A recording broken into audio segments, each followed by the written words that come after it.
So the next thing you're going to see, and you want to make sure you have, is the fetal pole. This is the first indication of a live IUP because this is actually your fetus or your embryo. You can also see your heart rate within this. So the fetal pole, usually you can see your fetal heart rate around 7 weeks.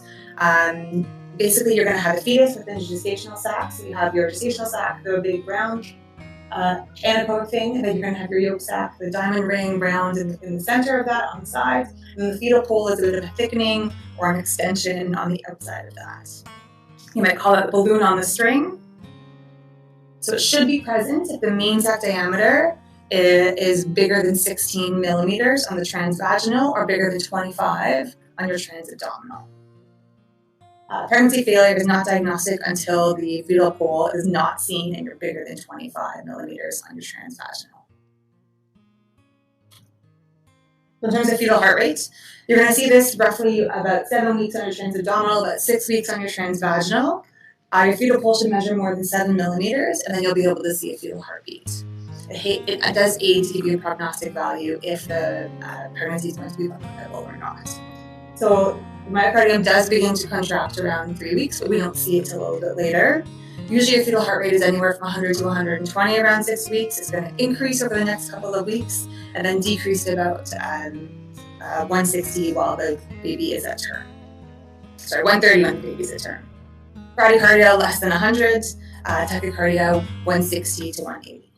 If you see a fetal heart rate, it is a good prognostic factor, so about 80 to 85% will go on to have a full term delivery, or sorry, not term, but full viable delivery, even if they have a PV, bleed, or pelvic pain. But it's not because, like I said, 85%, there are some that are not going to be viable. Don't use the Doppler because there's a risk of the theoretical risk of the higher mechanical index causing heat and therefore harming the fetus. So what you want to use instead is your M mode and your pulse wave Doppler to potentially see the fetal heart rate.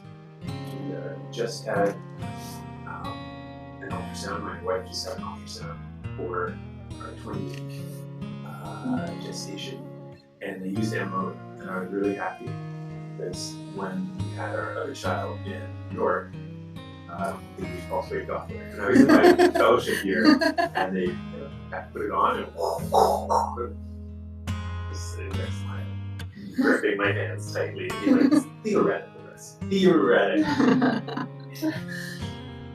All the scans that I ever done in Israel, they always put miracles.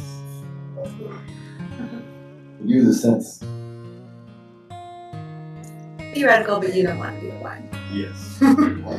So this is what MO looks like. You want to make sure that you're actually going through the fetal heart with your marker in order to determine if the heart rate is there or not. So your machine should be able to help calculate this for you. There should be a fetal heart rate mode under your obstetric modes. So basically, it might be kind of hard to see, and I apologize for those at home, but if you can see here, basically there is a regular heartbeat.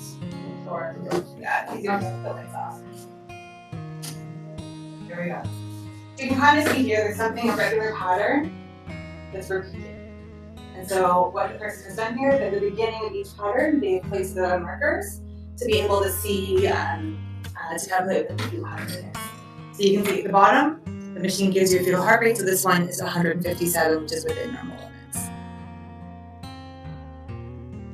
Just to say you put it out there, this is a baby that's obviously a lot older, not a first trimester, but you can still use the same thing to look for the fetal heart rate. So you can still do it even if they're older. Again, it's a lot easier to see the rhythmical pattern over time. And again, you can put your cursors on and get a heart rate. It's something you can do at all times. The next thing you want to do is look at the myometrial mantle thickness. So what this is basically the myometrium should be surrounding your pregnancy, and it should be at least 5 to 7 millimeters. The reason is if you're at the edge or less than that, it's possible that this knot might actually be inside the uterus. It might be an interstitial ectopic or corneo-ectopic. So you want to make sure you have at least 5 to 7 millimeters. Maybe we should go through that. So basically, as you can see with the measurements, you're going to start from your edge of your gestational sac, the innermost edge, so the very outermost edge of your myometrium. So that's how thick it should be. a little bit subjective.